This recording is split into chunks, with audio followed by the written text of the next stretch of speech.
이렇게 주일에 우리로 그리스도의 공로로 모여 예배하는 복을 주심을 감사드립니다. 주의 피로 사신 주의 백성들의 이 섬김과 예배를 받으심을 믿습니다. 이종을 세우셨사온 불쌍히 여기시고 그리스도 피로 씻어주셔서 오늘도 주의 복음이 힘있게 증거되도록 성령님 감화 감동하여 주옵소서. 주 예수 그리스도 이름으로 기도합나이다. 아멘. 주 예수를 믿는 자들은 성령을 받았습니다. 성령을 받으면 하나님을 아버지라 예수를 주라 이렇게 부른다라고 말씀을 드렸어요. 이렇게 성령을 받으면 새롭게 태어납니다. 그리스도의 생명이 우리에게 접붙여져서 그리스도의 생명으로 새롭게 태어납니다. 이것을 뭐라고 말한다고 그랬죠? 중생 거듭납니다. 이렇게 말합니다.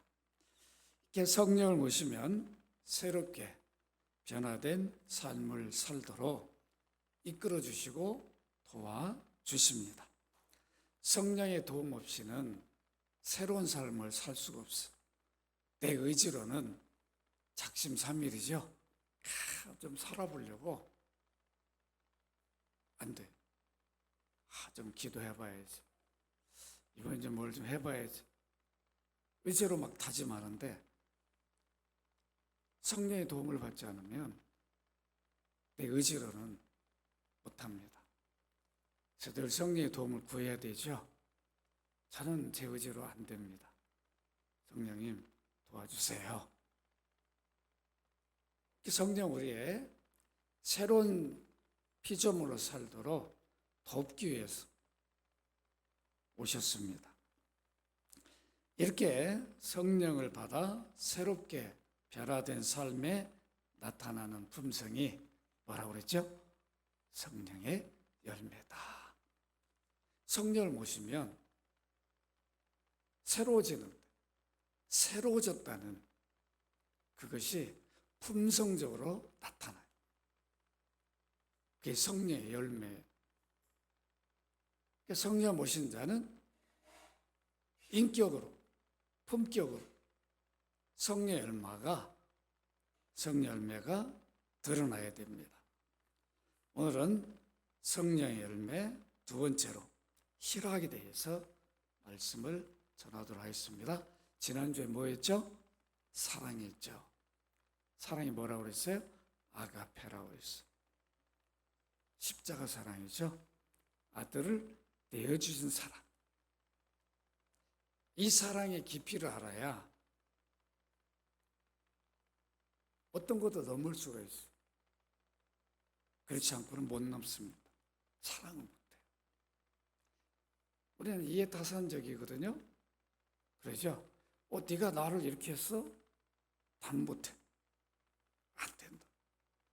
그런데 십자가를 바라보면 내가 받은 그 사랑 때문에 넘어서요. 그 사람도 사랑한다. 그 사람을 사랑할 수 없는데 내가 받은 사랑 때문에 사랑을 한다고요. 세상 사람도 못해요. 그래서 성령을 받아 거듭난 사람은 할 수 있어요. 품성적으로. 이것이 나타나줘야 돼요. 나타내시기를 바랍니다. 그래서 열매로 보여줘야 되죠. 성령을 받은 사람은 우리 품성이 바뀌었어. 열매로 보여줘야 돼요. 다른 게 필요가 없어. 참 저분 사랑이 많구나. 어떻게 저렇게 살 수 있을까? 왜 그럴까? 들여다보니까 예수 믿는 것 때문에 바뀌었어. 저분이 저렇구나. 옛날에는 안 그랬던 사람인데 예수를 믿더니 저렇게 바뀌었구나. 막 이래져야 된다. 우리 이웃들이 우리를 보면서. 근데 차이가 없어. 믿기 전이나 믿은 이후에나 친구인데 만나보면 아무런 차이가 없는, 그럼 믿음을 하겠어요? 원래 이게 우리 믿음의 수준이죠. 원래 기독교예요, 이게. 그게 참 잘못되고 있는 거죠. 성령을 모신 그리스도인들에게 나타나는 두 번째 성품은 희락이다. 희락. 이 헬라어는 카라라는 단어예요. 유쾌함, 은은한 기쁨, 기뻐하는 것, 이런 여러 의미가 있는데, 기뻐해야 할 그 근원을 말해줘요. 네가 지금 기뻐해야 할 근원이 뭐냐는 거예요. 근원이 뭐냐? 여러분 생각해 보세요. 내가 기뻐하는 근원이 뭔가? 그걸 카라라는 단어를 사용한 겁니다. 그렇기 때문에 여기에 기쁨은 세상적인 기쁨을 말하는 것이 아니라는 것을 우리가 알 수 있겠죠? 주 예수를 믿음으로 죄사함 받은 것 때문에 우리에게 주어주는 구원의 감격, 그 기쁨을 카라라. 이게 우리 기쁨의 뭐가 된다는 거예요? 근원이 돼야 한다는 거예요. 세상적인 게 아니에요. 보통은 다 세상적이에요. 그 좋았다. 또 낙심되고 또 무너지고.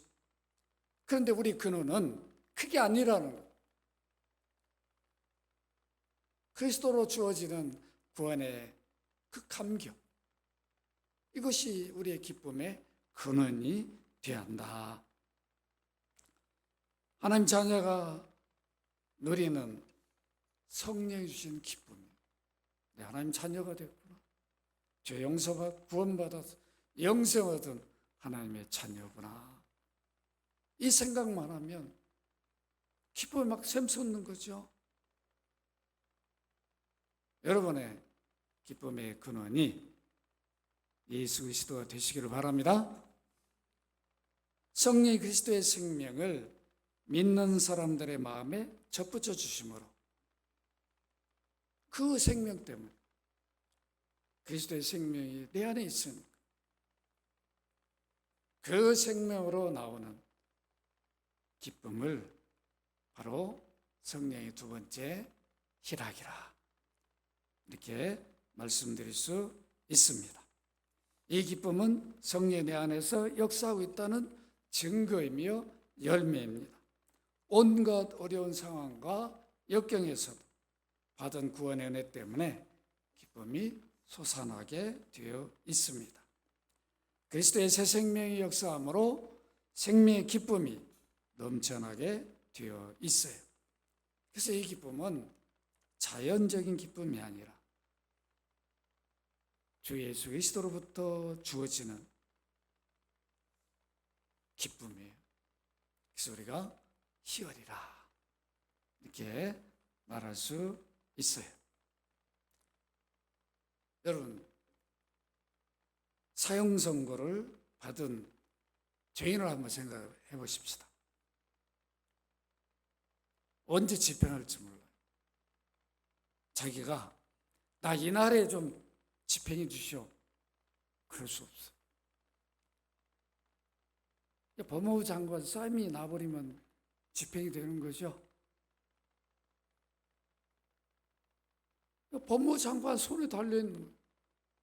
언제 사인해버릴지 모르잖아요. 그러니까 하루하루가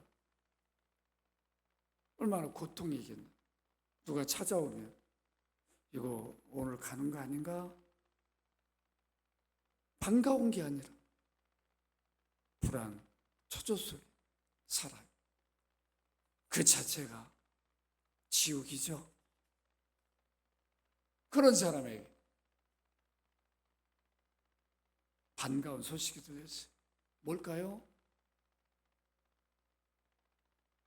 특별사면 그 안에 포함됐다는. 이번에 8월 15일에 석방된다는. 갑자기 지옥이 싹 사라지고 얼마나 감격과 기쁨이 넘치겠나. 하루하루가 8월 15일. 이야, 그동안에 그냥 지옥 같은 삶에서 이 자유와 해방이, 이야, 이게 이 죽음에서 건짐받았다는 이 자체만 해도 그가 누리는 기쁨은 우리가 상상을 초월하겠죠? 우리가 받은 구원의 기쁨은 그 정도가 아니라는 거예요. 그 정도가 아니에요. 그 사람은 일시적인 자유해방이죠. 언젠가는 또 죽어요. 예수 안 믿으면 영원한 지옥 형벌을 받을 수밖에 없어요. 그런데 우리는 예수를 믿음으로 성령을 받아서 영원한 지옥 형벌을 받지 않는 자유해방을 받은 자예요. 그런데 그런 기쁨이 없어요, 우리 안에. 그러니까 구원이 뭔지 깊이를 모르는 거죠. 그걸 안다면 이런 일시적인 이런 것에도 기쁨이 있는, 그것과 비교할 수 없는 근원을 내가 가졌구나. 그래서 샘솟을 수밖에 없게 됩니다. 우리가 주 예수를 믿음으로 받은 은혜의 깊이를 생각하고 살지를 못해. 그러다 보니까 이렇게 예배에 와서는 그래도 조금이라도 생각하죠. 평소의 삶에서 의식하고 인식하지를 못해. 그러다 보니까 기쁨이 다 빼앗겨져 버린 거죠. 구원을 받지 못해서가 아니라 내가 받은 구원, 하나님 나라 영생의 성령을 모신 그 가치를 더 깊이 있게 생각하지 않고 살기 때문에 기쁨을 누리지 못하고 있습니다. 누가복음 16장 19절로 30절 이렇게 보시면 어떤 장면이 나옵니까? 여러분 성경을 많이 보신 분들 알죠? 부자와 나사로. 많이 들어봐. 잘 알 거예요. 예수님이 말씀하신 내용인데 한 부자가 믿음은 없어요. 그런데 세상에서 매일매일 마음껏 즐기며 누리고 살아요. 이게 그에게 기쁨이겠죠? 그죠? 모든 세상 사람들이 추구하는 게 뭐예요? 매일매일 이렇게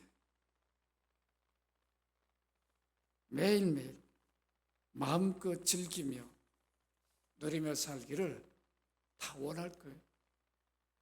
그 삶을 살고 있었어요. 그런데 그게 영원하지 않아요. 결국 죽었습니다. 여러분 누가복음 16장 19절 24절 이렇게 보시면 한 부자가 있어 자색 없고 고운 벼슬 입고 날마다 호화롭게 즐기더라.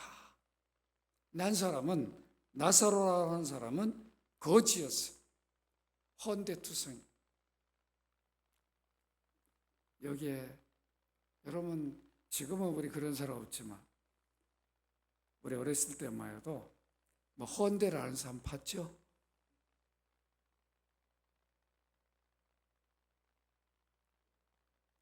그렇게 사는 거지가 있었는데 부자의 상에서 떨어지는 것을 먹고 살았어요.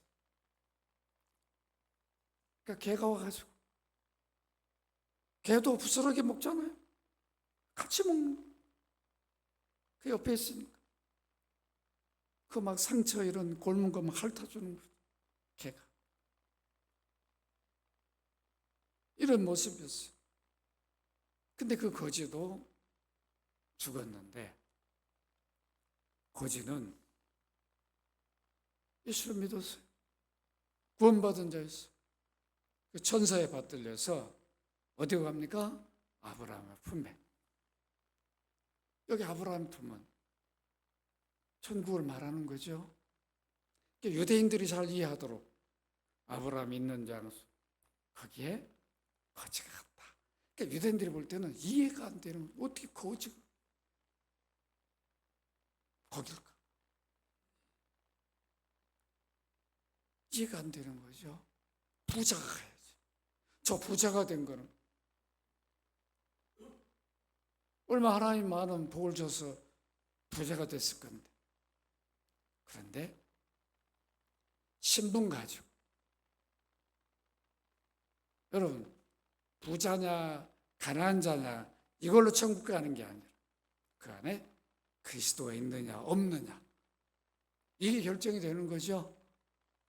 또 오늘 우리는 거지 안에 있는 그 구원, 영생에 대해서는 별로 소중하게 여기지 않고, 부자 안에는 그리스도 없음에도 불구하고 세상적으로 호화롭게 즐기고 노는 것, 이쪽에 우리가 관심을 둔다.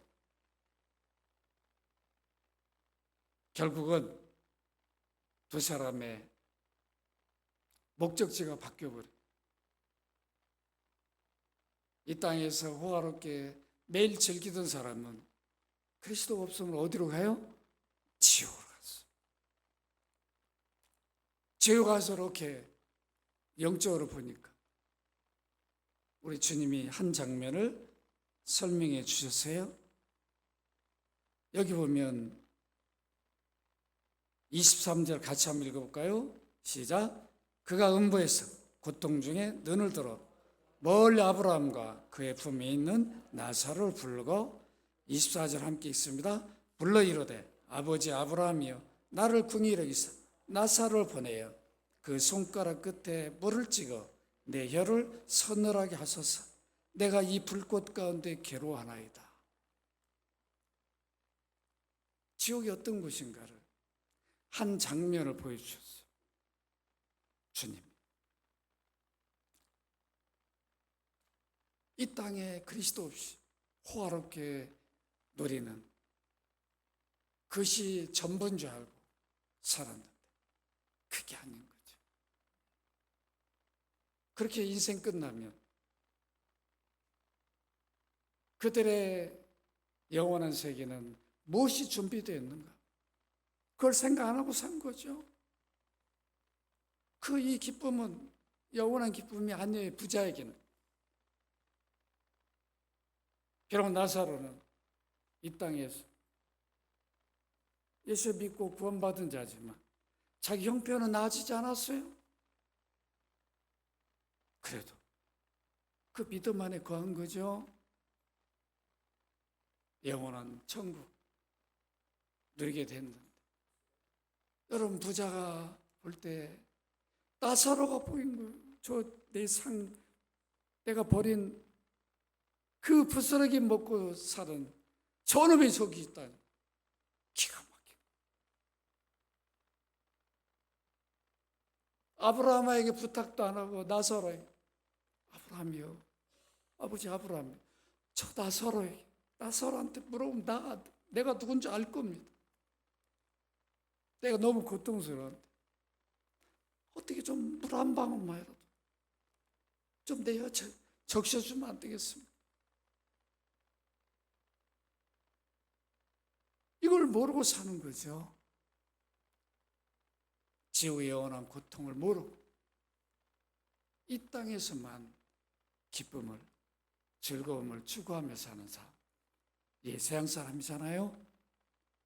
우리 기쁨의 근원은 그게 아니라는 거예요.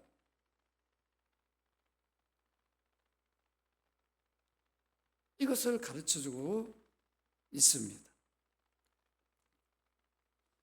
그리스도인들이 성령에 누리는 기쁨은 주님이 주신 생명의 양식이에요. 이 생명의 양식을 매 순간 공급받아 누려야 합니다. 그것은 주 예수님 내가 주를 믿습니다. 이렇게 계속적으로 고백하는 거예요.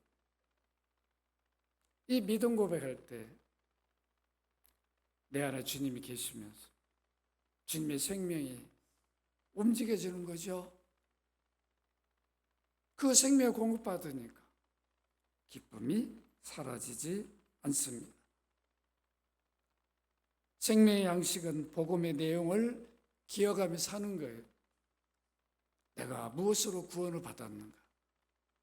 하나님의 아들을 보내서 사람이 되게 하셔서 내 죄값을 대신 지불하기 위해 십자가에 피 흘려 죽게 하셨구나. 부활하셔서 더 이상 이제는 예수 믿는 자들은 죽음이 왕노릇하지 못하고 붙잡지 못하는구나. 풀어 살려버리는구나. 이것을 주님이 보여준 거죠. 부활로 이 생명을 우리에게 주었어요. 부활의 생명을 접어줘 줬어요. 이 복음의 내용을 늘 기억을 해야죠. 이게 생명의 양식이에요. 이게 우리의 기쁨의 근원이에요. 우리의 기쁨의 원인과 근원은 예수 그리스도이십니다. 그래서 그 근원 되시는 주 예수님께서 포도나무와 가지 비유로 말씀해 주셨어요. 주님 우리에게 포도나무다. 너희는 내 가지다. 이 가지도 뭐예요? 접붙여진 가지예요. 그래 열매를 맺을 수밖에 없죠. 성령이 접어주셨어요. 그러니까 우리는 그리스도의 가지니까, 접붙여진 가지니까 품성적으로, 인격적으로 사랑과 희락이 열매로 나타나져야 돼. 나타내시기를 바랍니다. 나타내야 돼. 사랑으로, 기쁨으로. 그래야 우리의 성령을 모신 모습이 드러나게 됩니다. 우리 다시 한번 읽도록 하십시다. 요한복음 15장 4절 5절 함께 읽습니다. 시작. 내 안에 거하라 나도 너희 안에 거하리라. 가지가 포도나무에 붙어있지 아니하면 스스로 열매를 맺을 수 없음 같이 너희도 내 안에 있지 아니하면 그러하리라. 나는 포도나무요 너희는 가지라. 그가 내 안에 내가 그 안에 거하면 사람이 열매를 많이 맺나니 나를 떠나서 너희가 아무것도 할 수 없느니라. 내 안에 거하라는 말은 뭐예요? 나를 믿고 믿음 안에 살라는 뜻이죠. 주 예수를 믿으면 그 믿음 안에 사는 거예요. 이게 주 안에 사는 거예요. 바울은 예수 그리스도를 만나기 전에는 기쁨의 근원이 뭔지를 몰랐어요. 그 기쁨을 누리지 못하고 율법에 멍에만 매고 사람을 비판했어요. 정죄했어요. 율법으로. 나는 흠이 없는데 너희들은 왜 그따위로 사느냐. 그러니까 율법주의자들은 정죄를 잘해요. 나는 괜찮아. 나는 너하고 비교하면 나는 의인이야. 이게 유대인들, 바리새인들의 모습이었어요. 근데 바울이 예수 그리스도 만나고 보니까 자기 같은 죄인이 없었던 거예요. 괴수예요, 괴수. 그러니까 우리는 예수 그리스도 앞에 서야 다른 사람 안 보이는 거예요. 내가 보이는 거예요. 내가 이런 죄인이구나. 주님 아니면 내가 해결받을 수 없는 죄인이구나. 이걸 알게 되죠. 그러니까 바울은 그리스도를 만나기 전에는 자기가 죄인임을 알지 못했어요. 그러니까 죄사함을 받은 기쁨이 없는 거예요. 율법만 지키면 되니까 율법에 멍에를 메고 다니고 맨날 그 얼마나 힘들겠나. 여러분 소가 멍에를 딱 매주면 그때 뭐 힘을 쓰잖아요. 얼마나 힘들겠나. 멍에 안 메고 막 가서 일하지 않는다고. 멍에가 없으면 일 안 해요. 멍에를 다 매주면 짐도 싣고 가고 쟁기도 그냥 끌고 가고. 이게 멍에예요. 율법이. 그리스도 밖에 있는 사람들은 멍해가 되죠. 우리 예수 믿는 자들에게 율법은 짐이 아니라 또는 이제 하나님 백성이 됐으니까 구원받은 자니까 이렇게 살라. 감사한 거죠? 내가 내 마음대로 사는 게 아니라 주님이 구원받은 자들에게 이렇게 요구하는구나. 내가 구원받았으니까 기쁨으로. 다르죠?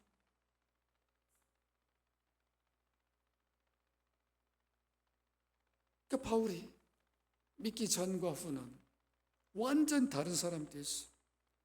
스스로 벗을 수 없는 율법의 짐, 죄악의 짐, 저주의 짐을 그리스도께서 만나서 벗겨줬어요.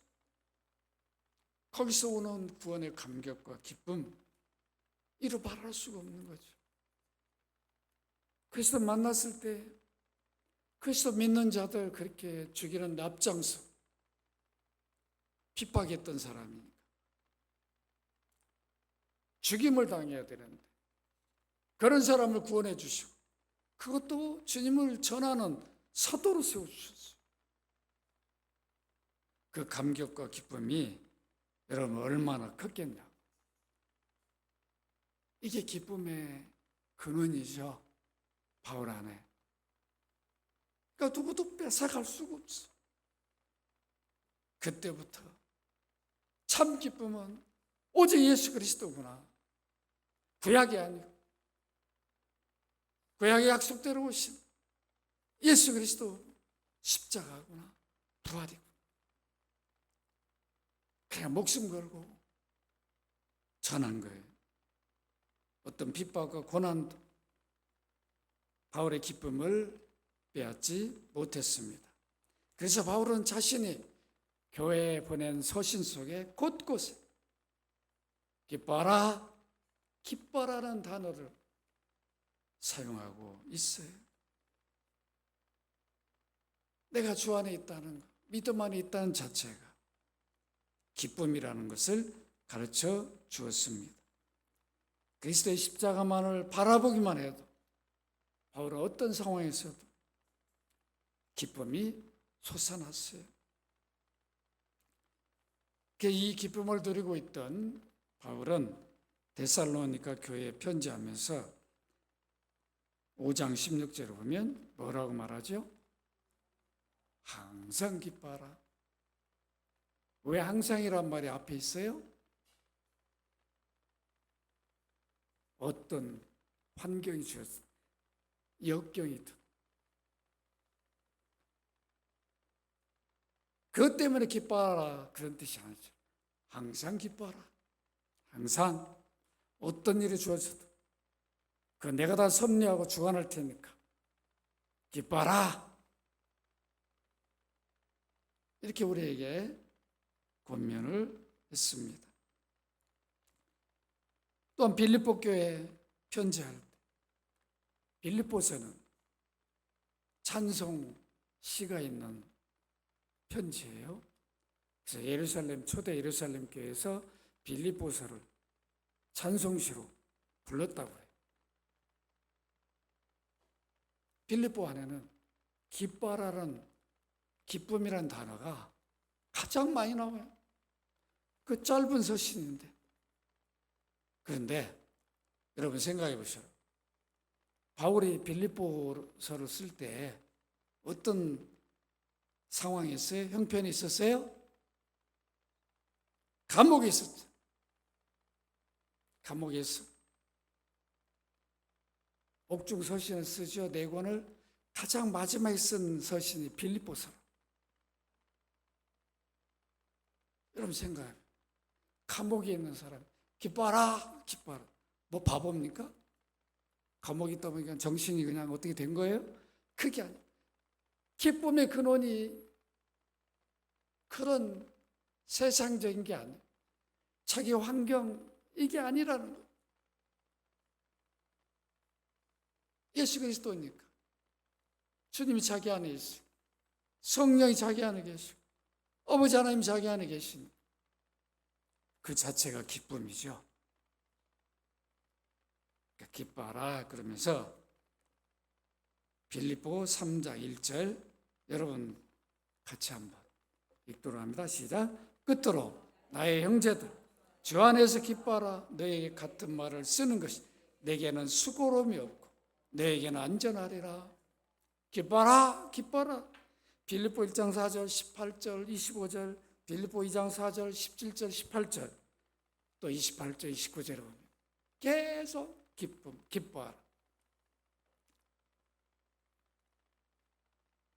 이렇게 반복해서 쓰니까 아이고 감옥에 있는 우리 사도님 아이고 그냥 수고스럽게 한마디만 해도 우리가 다 알아들을 텐데 또 기뻐라 기뻐라.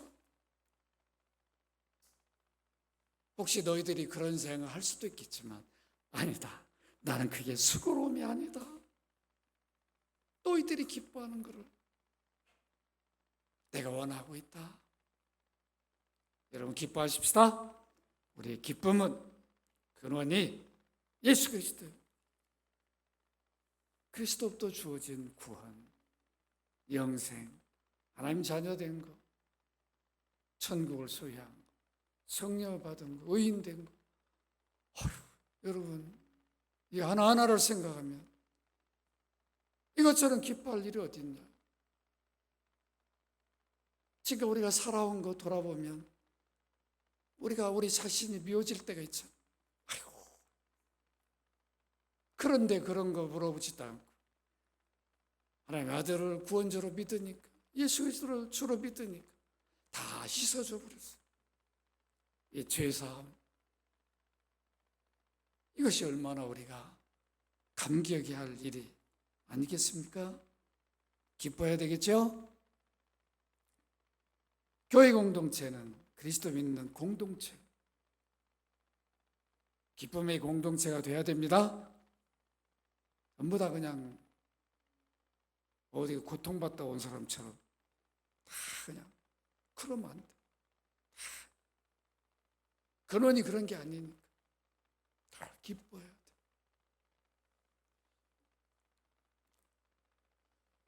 바울은 자기 자신 감옥에 있습니까? 형편은 힘들고 어려워요. 자유도 없고. 그렇지만 그리스도 때문에 또 그 안에서도 전도할 수 있고 복음이 증거되니까 오히려 복음의 진보가 이루어지고 있더라고 말하고 있죠. 시대들에게 복음을 전해서 결국 훗날 313년에 콘스탄틴 기독교를 공인하죠.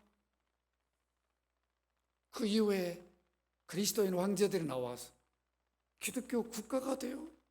또 막 그래서 유럽이 기독교가 된다. 이 일을 바울이 감옥에서 시작한 거예요. 이런 놀라운 일들이 일어납니다. 그런 고난 때문에 힘들어하면 안 되는 거죠. 기뻐하라는 거예요. 빌립보 4장 4절 함께 읽도록 합니다. 시작. 주 안에서 항상 기뻐하라. 내가 다시 말하노니 기뻐하라. 데살로니가 교회만 항상 기뻐하라는 게 아니라 빌립보에게도 항상 기뻐하라. 항상 기뻐하십시다. 어떤 역경 고난도 주님이 다 하셔요. 또 주님이 주신 섭리가 있어요. 맡아주실 거니까 맡기고 우리는 기뻐할 수 있습니다. 그 집을 내가 져버리면 힘들어요. 감당하기 어려워. 그러나 주님께 맡겨버리죠. 주님이 그 길을 인도하시고 구원도 주셨는데 생명도 주셨는데 무엇이 아깝겠냐. 우리가 맡기지 못하니까 기쁨을 빼앗겨버리는 거죠.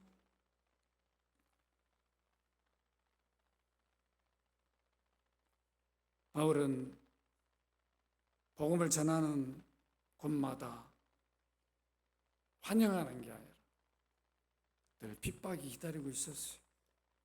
고난이 연속했어요.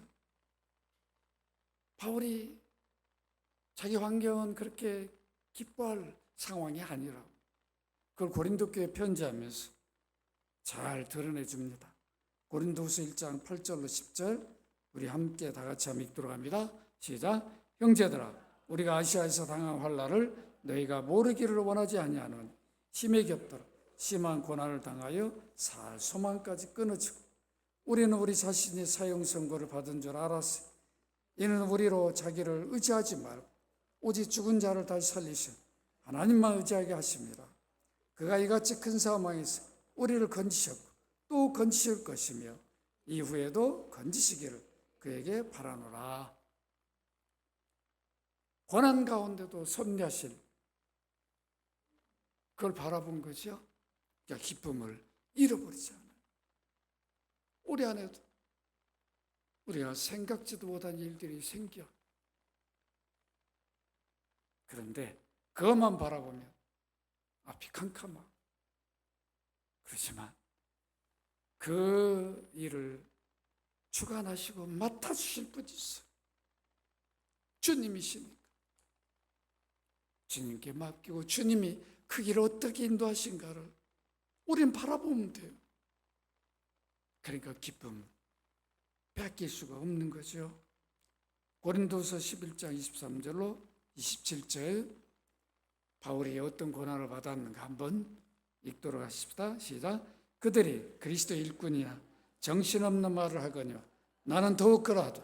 내가 수고를 넘치도록 하고 옥에 갇히기도 더 많이 하고 매도 수없이 막 여러분 죽을 뻔하였으니 유대인들에게는 40하나 감함매를 5번 맞았으며 3번 태장으로 막 한 번 돌로 막 3번 파선하고 일주일을 깊은 바다에 지냈으며 여러분 여행하면서 강의 위험과 강도의 위험과 동족의 위험과 이방인의 위험과 시내의 위험과 광야의 위험과 바다 위험과 거지 형제 중의 위험을 당하고 또 수고하고 애쓰고 여러분 자지 못하고 주림에 목마르고 여러분 굶고 춥고 헐벗었노라.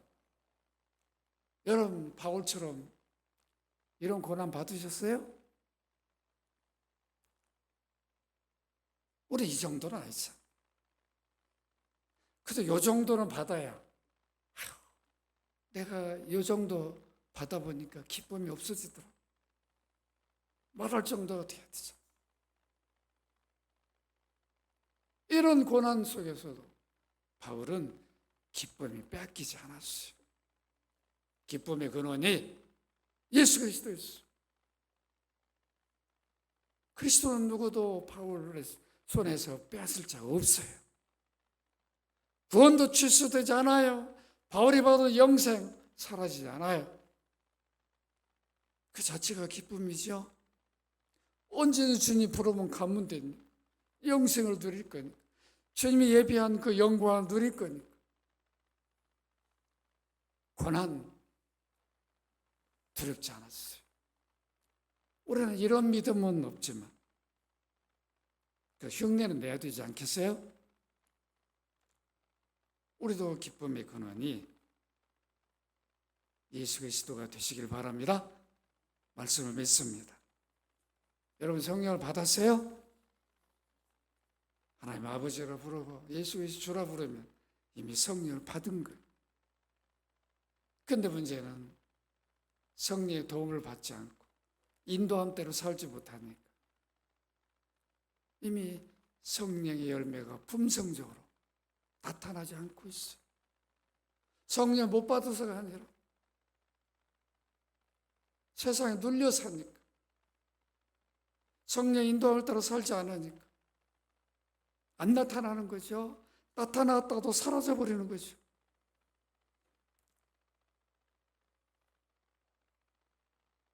그럴 때 우리가 잊지 말아야 할 게 뭐예요? 우리의 기쁨의 근원이 뭐라고요? 예수 그리스도랍니다.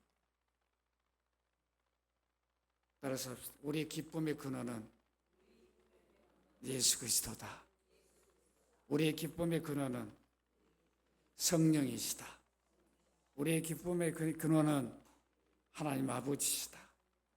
우리의 기쁨의 근원은 구원이다. 믿으시기 바랍니다. 영생 하나님 나라 백성 된 거예요. 하나님 자녀 된 거예요. 의인 된 게 우리의 기쁨의 근원이에요. 우리 자녀들이 기쁨의 근원이 되면 무너진다. 우리 남편이 기쁨의 근원이 되면 넘어져. 실족한다. 그러죠? 내가 이 남편 믿고 지금까지 살아왔는데 이게 뭐야? 넘어져. 근데 우리의 기쁨의 근원은 예수 그리스도가 되어야 돼. 그래야 그 기쁨을 빼앗기지 않고 화내는 남편에게 기쁨을 선사할 수 있죠. 우리 자녀들 키우면서 속상할 때가 기쁨보다는 속상할 때가 많겠죠. 그러나 그럴 거 없어. 그게 우리의 근원이야. 물론 우리에게 자녀들이 기쁨을 줄 때가 있죠. 왜 없어요? 근데 기쁨만 주냔 말이에요. 그거 가지고 막 흔들리니까 우리는 어려운 거죠. 그러나 늘 여러분 기억하세요. 우리 기쁨의 근원이 세상적이지 않아요. 이번에 월드컵 좀 가서 32강 통과될 줄 알았잖아요. 그죠? 이야, 참 대진표도 좋고 선수도 화려하고 그냥 홍 때문에 그냥 무너진 거예요? 우리는 지도자한테 맡겨도 우리 대한민국 국민이 다 지도자예요. 나 그렇게 우리 축구 감독 많은지 몰랐어. 그냥 대표 감독도 맞아주고 잘못하면. 그게 기쁨의 근원이 되면 안 된다는 거예요. 축구는 질 수도 있어요.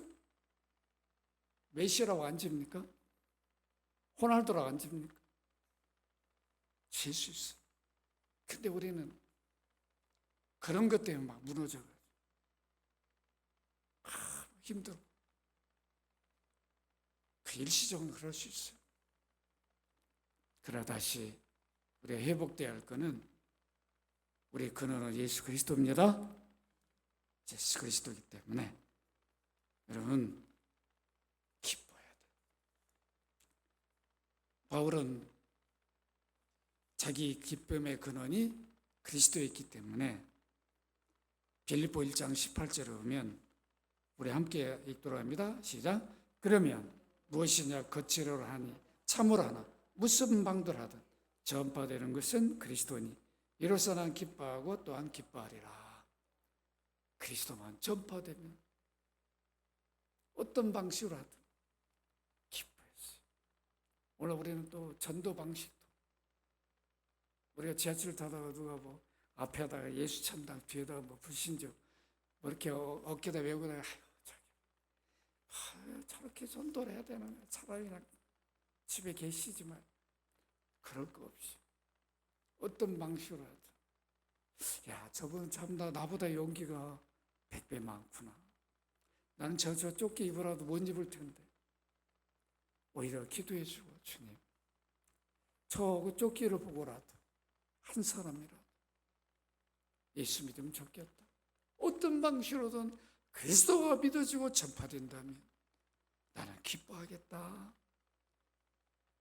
이게 성령을 받은 사람들의 품성인 거죠. 오늘 우리 그리스도인들이 이런 품성을 가져야 됩니다. 인격적으로 이런 모습이 나타나줘야 됩니다. 빌립보 1장 18절 같이 한번 읽도록 합니다. 1장 18절이라 베드로전서 1장 6절입니다. 베드로전서 1장 6절 같이 읽도록 합니다. 시작. 그러므로 너희가 이제 여러 가지 시험을 말미암아 잠깐 근심하게 되지 않을 수 없으나 오히려 크게 기뻐한도다. 누구나 시험이 없을 수는 없어요. 그것 때문에 근심하게 될 수 있어요. 그렇지만 그걸 주관하시 맡으실 주님이 계시기에 여러분 기뻐하십시다. 기뻐해야 됩니다. 우리는 자녀들 보면 우리 가족, 부모 이렇게 경제 여건 여러 일들을 보면 참 기뻐할 수가 없어요. 그렇지만 그것을 다 아시오 주님이 그걸 주관하시오. 섭리하실 것이오. 그러니까 맡기고 주님 바라보며 여러분들 가신다면 기쁨을 잃어버리지 않게 됩니다. 주님이 주신 구원의 감격과 기쁨이 여러분 삶 속에 계속되기를 주의 이름으로 축원합니다. 그러고 하신 아버지, 우리의 기쁨의 근원은 예수 그리스도입니다. 그리스도 때문에 그 공로로 받은 구원, 영생, 성령, 의인된 것, 하나님 나라, 자녀된 것, 천국을 소유한 것, 이거 하나하나를 생각하면 우리는 기쁨이 샘솟을밖에 없습니다. 그러나 세상적인 것들, 또 가정의 일들로 인해서 우리는 무너질 때가 너무 많습니다. 우리의 그 기쁨의 근원이 예수 그리스도 믿지 않고 다시금 기쁨을 회복하는 저희들 되게 하여 주옵소서. 주 예수 그리스도 이름으로 기도합나이다. 아멘.